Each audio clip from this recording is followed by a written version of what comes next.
हो चुका है, कितनी शांति से हुआ, कैसे हुआ है, क्या आश्वासन दिया परिवार को?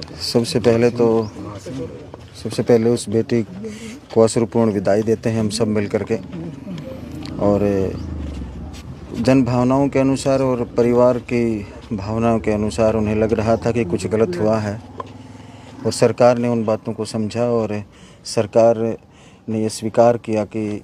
जन भावना सर्वोपरि है। इसलिए उन्होंने सीबीआई की जो जांच की मांग थी उसको भी स्वीकार किया, और एम्स में बहन का तीसरी बार पोस्टमार्टम हो उसको भी स्वीकार किया। और अब सरकार का ये भी मानना है कि जो भी दोषी पाया जाएगा, जिस भी रूप में दोषी पाया जाएगा, अगर पुलिस का ये जो वर्जन था, डॉक्टर्स का ये जो वर्जन था, ये गलत निकलता है और उनसे कोई चीज़ छूट जाती है, तो इस सीबीआई की जांच में वो चीज़ नहीं छूटेगी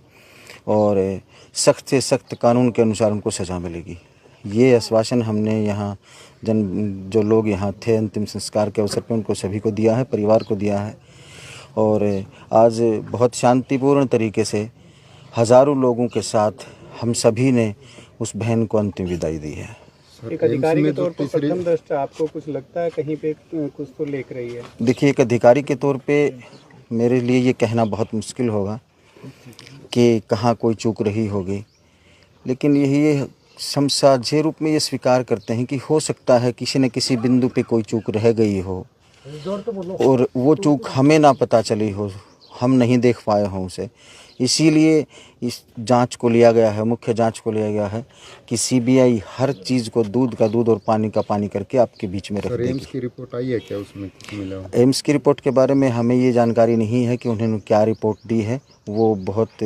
गोपनीय रूप में जहाँ जिसको जमा हो जाना चाहिए था वह जमा है, और जब भी सीबीआई को ज़रूरत पड़ेगी उसकी वो रिपोर्ट उनके समक्ष प्रस्तुत कर दी जाएगी, जाँच की जानी चाहिए। तो वो प्रोसेस बहुत तीव्र गति से प्रारंभ कर दी गई है और बहुत ही जल्द सीबीआई जांच को अब अपने तरीके से एक एफआईआर अलग लॉन्च करेगी, और उस एफआईआर के बिना के ऊपर जांच के हर बिंदु को शामिल करते हुए बहुत ही जल्दी इस केस में बहन मनीषा को और पूरे परिवार को और पूरे क्षेत्र को न्याय मिलेगा। मुझे एक चीज़ और कहनी है कि हम अक्सर देखते आ रहे थे कि समाज में संवेदनाओं की कमी पड़ चुकी है, लेकिन मनीषा जाते जाते एक काम तो कर ही गई है कि सारे समाज की जन भावनाएं केवल एक स्वर में ये थी कि मनीषा को न्याय मिले। इसका मतलब यही कि हम गलती पे हैं नहीं है अलग मुद्दा है, किसी की छोटी मोटी गलतियां रही हैं वो अलग मुद्दा है, लेकिन समाज में संवेदनशीलता मौजूद है, समाज में मानवता मौजूद है, समाज में इंसानियत मौजूद है। तो ये हमारे समाज का एक उजला पक्ष भी रहा है, लेकिन एक पक्ष ऐसा भी रहा कि समाज में जब आंदोलन जब चल रहे हों तो वहाँ अराजकताएँ बढ़ जाती हैं, कई बार उच्छृंखलताएँ बढ़ जाती हैं कई बार। एक लक्ष्मण रेखा का पालन हम सभी को करना चाहिए। मैं आप सभी के दर्शकों से एक अनुरोध करूँगा, हमारे क्षेत्र के लोगों से भी एक अनुरोध करूँगा,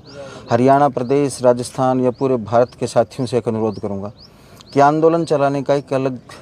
संवैधानिक तरीका है, उस तरीके को इस्तेमाल करिए ताकि जो आपकी आवाज़ आप जहाँ पहुँचाना चाह रहे हैं वहाँ पहुँचे वो आवाज़, और जब वो आवाज़ पहुँच जाए और वहाँ से एक्शन प्रारंभ हो जाए